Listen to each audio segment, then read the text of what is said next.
Dude. Hey, what's up? What you reading? The Bible. You're reading the Bible? Yeah. Dude, why are you reading the Bible? For class? No, I just... Okay, so you're just reading the Bible. You're just sitting here in a coffee shop in the 21st century using state-of-the-art technology to read ancient myths for no reason whatsoever. Well... Tell me something. Are you one of those super religious people who thinks Jesus actually rose from the dead? Well, I do believe that. Do you also believe in the Easter Bunny, Santa Claus, unicorns, Bigfoot? Ever been abducted by aliens? And do you buy into all those other ancient myths about dying and rising gods invented by primitive nomadic tribes back in the Bronze Age? No. Okay, so what's the difference between Jesus rising from the dead and all those other fairy tales? Here's the difference. My belief in the resurrection of Jesus is rational. It's based on historical facts. Facts? What facts? Well, first, Jesus died by crucifixion. Whoa, hold on. We don't even know if Jesus existed. Why should I believe your facts? Well, because the 5 facts I'm going to give you are backed by so much historical evidence that most professional critical scholars who study the subject accept them as true. That includes skeptical atheist scholars. Okay, so Jesus was a guy who actually existed and then got himself killed. So what? That's the first fact. Second, his disciples were convinced that he rose from the dead and appeared to them. Third, Paul, a sworn enemy of the early Christians, suddenly became a Christian. Fourth, Jesus' skeptical brother James also became a Christian. And fifth, the tomb where they put Jesus' body was empty. And those are well-established historical facts. Right, but you can't just leave it there. These facts demand an explanation. Otherwise, you've got a big hole in human history. Okay, here's an explanation. They all lied.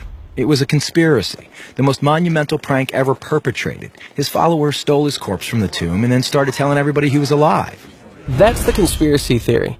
The problem is it doesn't explain the facts.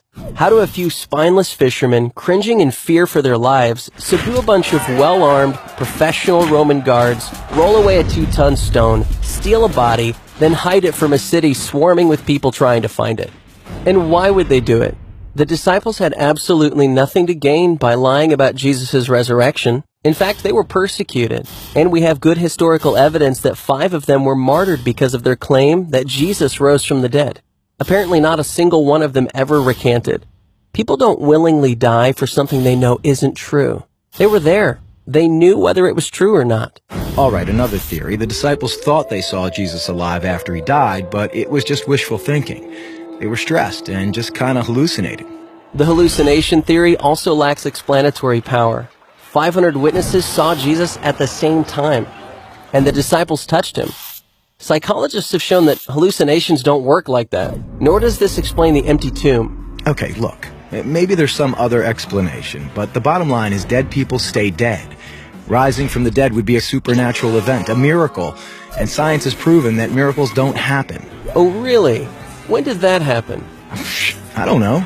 I just kind of heard it somewhere. Science has not disproven miracles. In fact, that would be impossible. Why?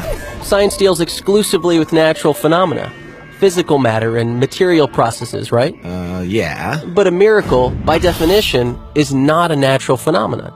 It's supernatural. So a supernatural event would lie outside the boundaries of science. It's logically impossible for science to throw out any hypothesis that lies outside its boundaries. Why have I never heard this stuff before? I don't know. Maybe because it's scary? Scary? Yeah. As long as Jesus rising from the dead is just a fairy tale, like Santa Claus and unicorns, it doesn't threaten my little world. But if it's a fact, if he actually did rise from the dead, that's huge. It's a total game changer. And that's why it's so hard to think about it objectively. Whoa. Yeah. Big whoa.